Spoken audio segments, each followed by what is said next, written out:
एक नासका आंबा पेटीतल्या सगळ्या चांगल्या आंब्यांना सडवतो, पण पेटीतले डझनभर आंबे त्या एका नासक्या आंब्याला सुधरवू शकत नाही.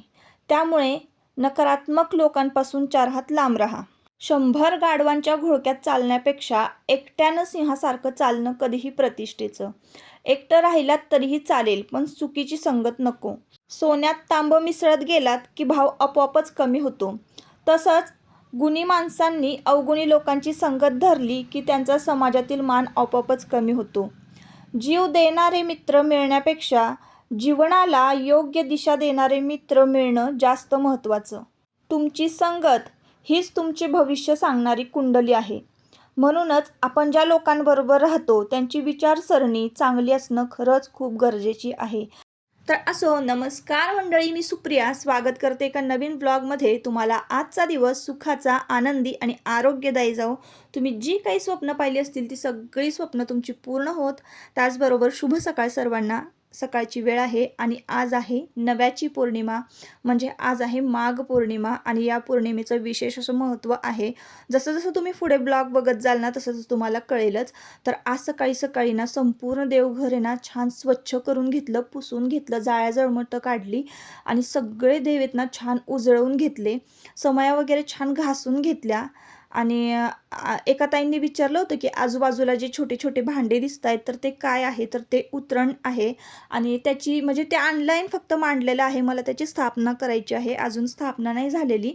तर सकाळी सकाळी उठले आणि ना दारा म्हणजे अंगण जे आहे ते स्वच्छ केलं आणि चौकट, आज घराची चौकट स्वच्छ करायची असते. जी जी काही जाळ्या जळमट आहे ती आदल्या दिवशीच खरं तर काढून घ्यायची असतात. सगळ्या संपूर्ण खिडक्या वगैरे मी सगळ्या पुसून घेतलेल्या होत्या, फक्त ते शूट नाही करू शकले. घर बऱ्यापैकी स्वच्छ केलं आणि लगेचच देवपूजेला लागली. आता देव सगळे घासायचे म्हटले का नाही, देव उजळवायचे म्हटले की जरा वेळच लागतो, त्यामुळं थोडंसं लवकर उठावं लागतं.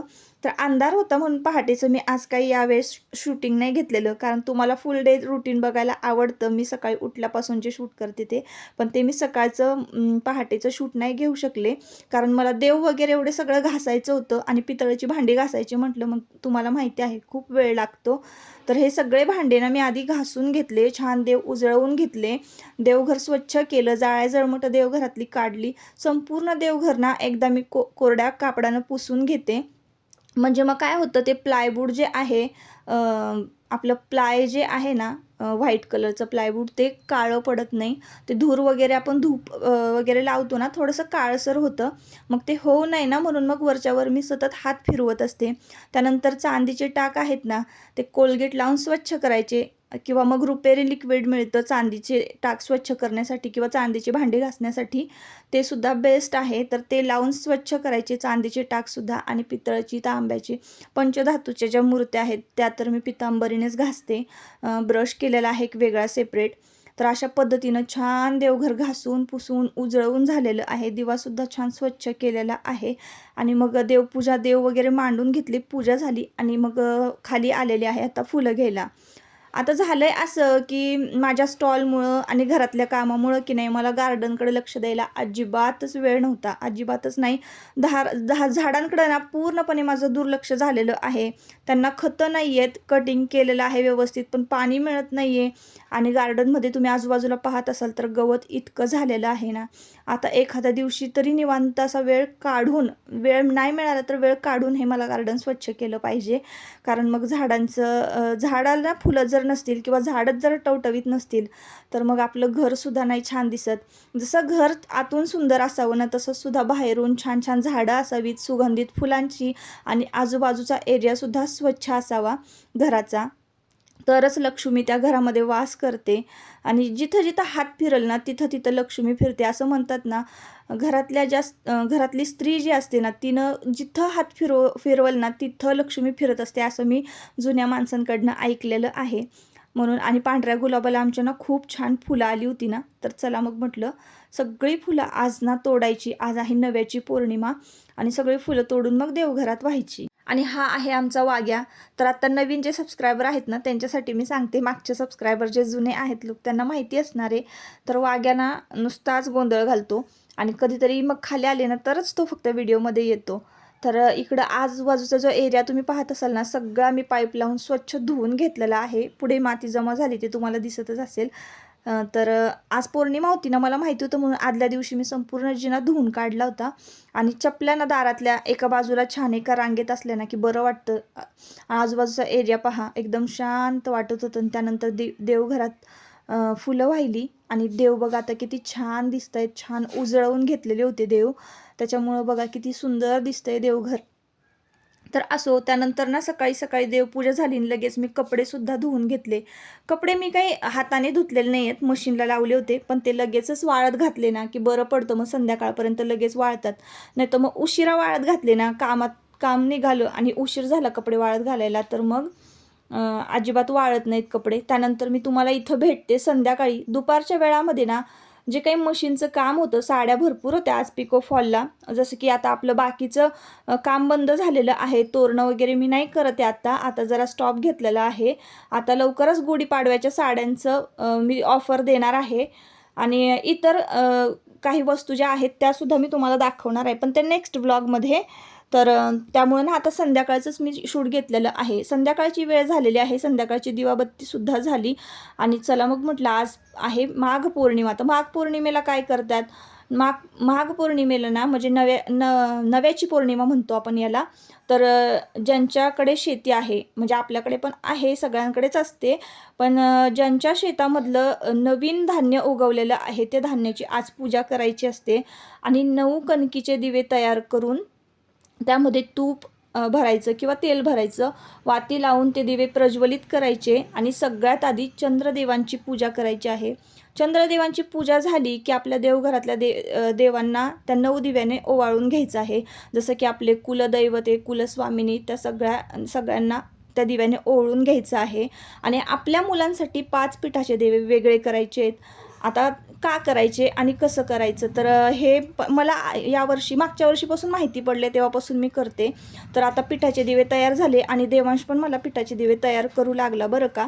आता हे दिवे ना वाफलवून घ्यायचे आणि मग चंद्रदेवांची पूजा केली, कुलदैवतेची आपली पूजा झाली, त्या पिठाच्या दिव्यांनी ओवाळून झाले की ते दिवे शांत झाले ना की आपण तेच दिवे ना शांत झाल्यानंतर सकाळी गायला खायला द्यायचे आहेत किंवा वाहत्या पाण्यामध्ये सोडून द्यायचे आहेत. आणि जे 5 दिवे होते ना शिल्लक राहिलेले, तर त्या दिव्यांनी की नाही आपल्या मुलांना औक्षण करून घ्यायचं आहे. म्हणजे ते सुद्धा आपल्या वंशाचे दिवे असतात आणि त्यांच्या उदंड आणि निरोगी आयुष्यासाठी आपण हे सगळं करत असतो.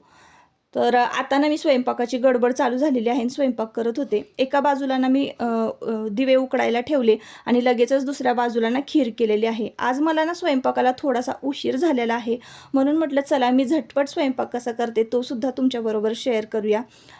उशीरपर्यंत म्हणजे 6 वाजेपर्यंत ना मशीनचंच काम चालू होतं आणि त्यामुळं की नाही मग माझा स्वयंपाकाला मला उशीर झाला. तर म्हटलं चला आता रेडीमेड असं पॅकेट आणलं होतं खिरीचं, त्याच्यामध्ये शेवया असतात, वेलची पावडर असते, थोडीशी साखर असते, ड्रायफ्रूटची पण पीस असतात थोडे बारीक केलेले.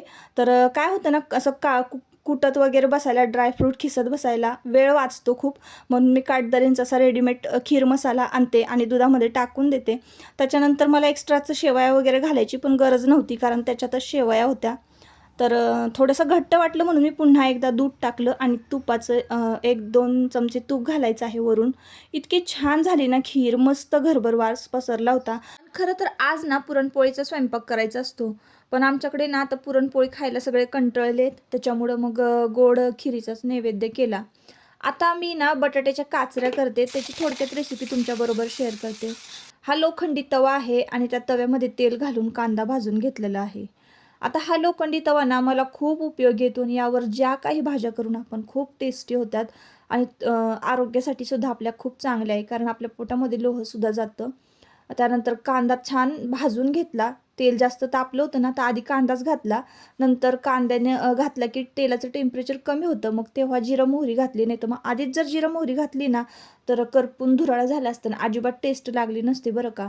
आता लोखंडी तवा आहे ना तर पटकन कांदा भाजला जातो, कारण तो तवा आहे ना लगेचच तापतो आणि अजिबात वेळ लागत नाही भाजी वगैरे शिजायला त्यामध्ये आणि कांदा वगैरे भाजायला. त्यामुळं जास्त करून मी लोखंडी तव्यामध्ये भाज्या करते. तर आता मीठ वगैरे घातलेलं आहे, थोडासा कांदा भाजला की मीठ घालायचं, हळद घालायची आणि हो, आता ना रथसप्तमी संपलेली आहे, तर फ्रेश असा आपला लाल तिखटाचा म्हणजे कांदा लसूण मसाल्याचा माल तयार झालेला आहे. तर ज्यांना कोणाला ऑर्डर करायची असेल ना फ्रेशमध्ये त्यांनी करू शकताय. रेडी आहे आपला स्टॉक. तो मी तुम्हाला लवकरच दाखवेन पुढच्या नेक्स्ट ब्लॉगमध्ये. तर सगळं शूट करणार आहे मी. आणि आता की नाही थोडंसं कांदा लसूण मसाला घातला आणि एव्हरेस्टचा सब्जी मसाला अगदी थोडा घातला. नाही घातला तरीही चालतो, कारण आपल्या कांदा लसूण मसाल्यामध्ये सगळं आहे. आणि ज्यांनी ज्यांनी टेस्ट केलेलं आहे ना त्यांचे खूप छान छान रिप्लाय आलेले आहेत. त्यानंतर ना बटाटा असा चपटा कट करून घेतलेला आहे. जास्त जाडाही नाही ठेवला, जास्त पातळही नाही कट केला. मीडियम साईजमध्ये बटाटा कट करून घेतला आणि थोडंसं ना पाणी घालायचं आहे वरनं आणि याच लोखंडी तव्यामध्ये ना छान असा बटाटा शिजवून घ्यायचा आहे, अगदी मऊसूत. खूप छान लागतो. याला बटाट्याच्या काचऱ्यासुद्धा म्हणतात आणि चपातीबरोबर, भाकरीबरोबर, कशाबरोबरही खा. खूप मस्त लागतो. आता झटपट होणारी भाजी ही एकच होती. दुसरी जर भाजी करत बसले असते ना तर त्याला मग सगळे मसाले घाला किंवा एखादी दुसरी जर भाजी असती ना तर थोडा जास्तच वेळ लागतो. पण ह्या बटाट्याच्या काचऱ्या ना अगदी 10 मिनिटात होतातच होता, 10 ते 15 मिनिटात. त्याच्यामुळं हीच भाजी केली मी. आणि भातसुद्धा घातलेला आहे. इथं भात शिजायला घातलेला आहे, वाटण्यांचा भात घातलेला आहे. आणि चला मग म्हटलं थोडंसं हलवून घेऊया. आता भात शिजतच आलेला आहे, खीरसुद्धा झाली आणि बटाट्याची भाजीसुद्धा झालेली आहे. लगेचच पीठ मळून ठेवलं होतं ना मी, तर पीठ चपात्या लाटून घेणार आहे. इतका झटपट मी स्वयंपाक आटपला ना हा, म्हणजे 20 मिनटं ते अर्धा तास इतका झटपट स्वयंपाक झालेला आहे.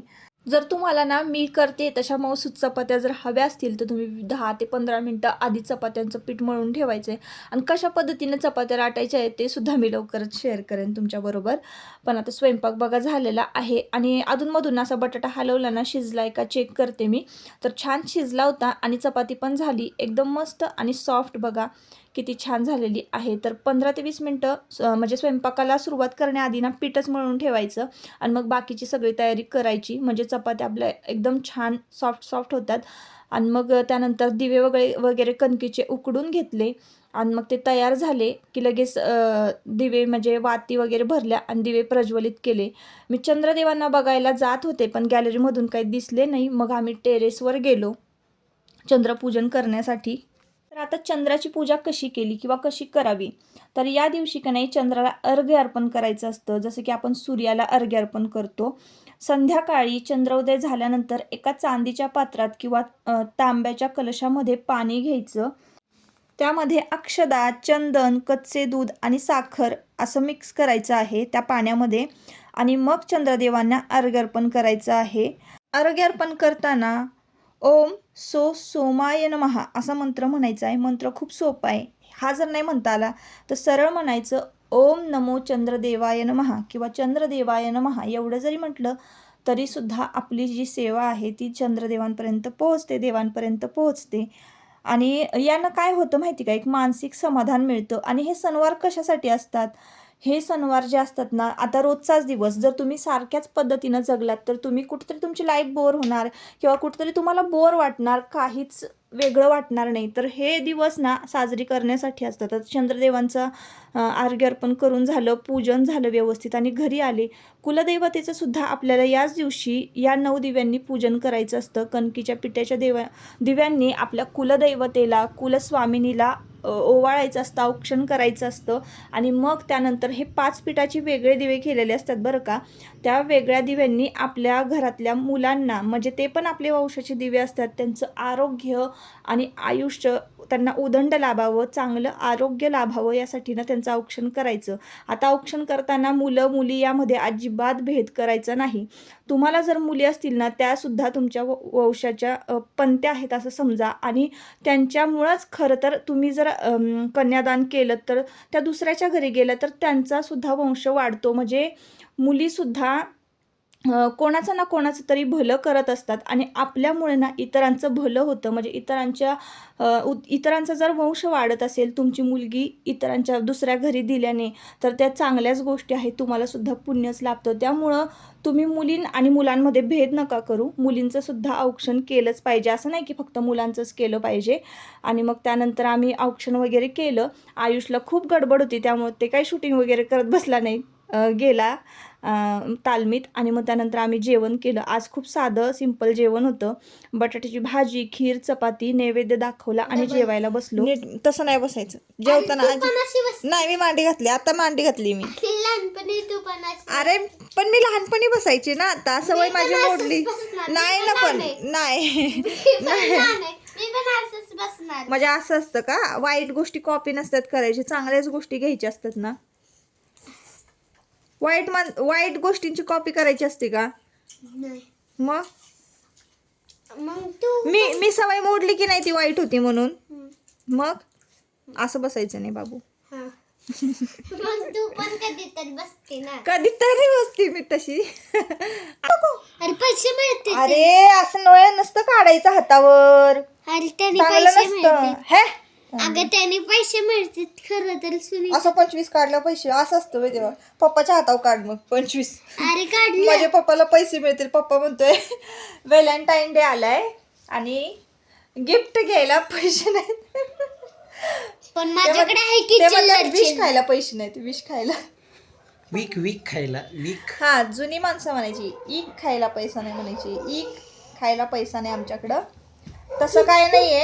आदिवासी. मला चांगलं माहितीये. आदिवासी. तुमचे दादा मला चांगलं माहितीये एका Hello, my रात्री name is विषाचा Peppa Pig. कारखाना येते यह मेरा आणि म्हणतात विष डैडी खायला पी, पैसे यह नाही. मेरी असं होऊ मामी शकत नाही. पी, यह मेरा छोटा भाई जॉर्ज. असं होऊ शकत नाही बरं का. खरं सांगा, आहे का नाही पैसे तुमच्याकडे? गरीब बाबू पाकिट आण रे. बाबू पप्पाचं पाकिट आण रे. दाखवलंय गरीब गरीब किती पप्पा गरीब आहे. नाही रे, भरलेला नाही रे. ते फक्त तेवढ्या दिवसासाठी आले. होय, ठराविक दिवसासाठी ना. थोड्या वेळच ते थांबायचं. एक जास्त वर पण नाही जायचं बरं का. आलं होतं आमच्या वाईत कृष्णा नदीच्या काठावर जिथं जागा मोकळी ना तिथं यायचं ते पॅराशूट. आणि ज्यांना बसायचं आहे ना ते तिकीट काढायची आणि ते फक्त थोडंसं वर जायचं म्हणजे दुसऱ्या मजल्यापर्यंत वगैरे वर जायचं. आणि मी काय करायचे, इकडनं माल भरायचं. माझं तेच चालू असायचं.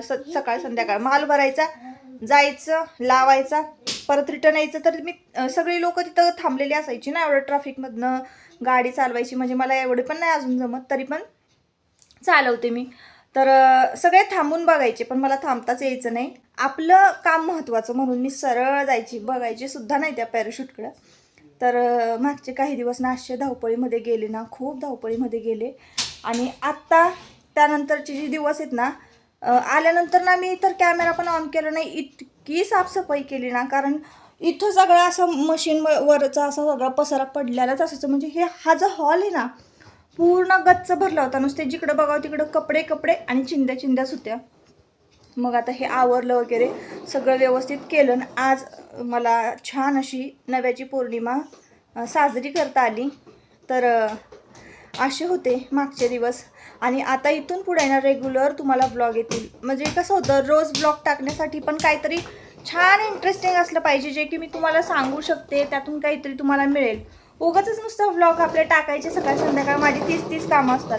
बरं ठीक आहे, तुम्हाला मी क्लिनिंग केलेलं पण आवडतं, मी कामं केलेलं बघायला पण तुम्हाला आवडतं. पण मग किती का दाखवणार ना मी. असं होतं कधी कधी काय होतं, शूट करता आहे ना कामच म्हणजे होत नाही व्यवस्थित, म्हणजे जसं पाहिजे तसं. असा ऑफ कॅमेरा आपण कसं पटपट करतो, पण ऑन कॅमेरा आहे ना सगळ्याच गोष्टी पाहाव्या लागतात. की शूट होतं आहे का व्यवस्थित, मग ते आपण काम करतो, मग ते किती वेळ होणार, मग ते कामाचे जे ब्लॉग आहेत ना ते जास्त वेळ एडिट करावे लागतात, असं होतं. तर असो, आता तर 1 फेब्रुवारी आजचा दिवस. आता 14 फेब्रुवारीला काय असतं तुम्हाला माहितीच आहे. तर आपला एक असाच विषय झाला, आम्ही कधीच ते 14 फेब्रुवारी कधीच सेलिब्रेट करत नाही. तुम्हाला माहिती आहेत आपले मराठी सण जे आहेत तेच आम्ही सेलिब्रेट करत असतो, साजरी करत असतो, आणि तेही सगळ्यांबरोबर मिळून. तर असो, मग आजचा दिवस खूप छान आणि आनंदात गेला. बोल ना. हॅलो, नमस्कार मित्रांनो. आजचा दिवस खूप छान गेला. जेवण कसं झालं होतं? मम्मीनं काय काय जेवायला केलं होतं? पण खोकला येतोय. शिंके पण त्याचं काय गरज नाही. खोकल्याची गरज नाही ना आपल्याला. हां गरज नसताना पण येते ना बाबू खोकला, काय करणार हां. है ना. शिंक येते, खोकला येते. कशामुळे येतं माहितीये का? चोरून चोरून स्ट्रॉबेरी खाल्ली ना की खोकला येतो. पण मला पण पाहिजे आत्ताच्या आत्ता खोकला स्ट्रॉबेरीज. पाहिजे स्ट्रॉबेरी. हे बघितलं का? बघितलं का? नाही दिसलं का? नाही दिसलं का? नाही दिसत दिसलं का? कॅमेरात. थांब आता दिसतं बरोबर. मग परत दे. स्ट्रॉबेरी खायची नाही, लय आंबट असते. हा. मग मी मी खाते का? तर पण मी खाणार. तू स्ट्रॉबेरी ज्यूस पिलाय मी आणि कधी पिला? पितच नाही मी. तुम्हाला केलं तरच पिते. मी कामात असते तर मग मला केलेलं मग. मी एक टाइम तुला माहितीये, मी सकाळी एकदा जेवते, संध्याकाळी एकदा जेवते आणि चहा बिस्किट खाते. हो की नाही? हो की नाही. माझी ऍक्टिंग करतोय. माझ्या तिकडचे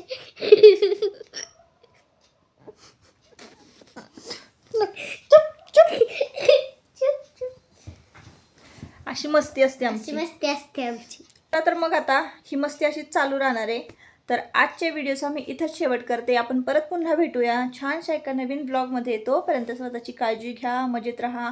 आजचा ब्लॉग जर तुम्हाला आवडला असेल ना तर नक्की नक्की आपल्या चॅनलला सबस्क्राईब करा आणि व्हिडिओला एक लाईक आणि हाईप देखील करा. चला बाय.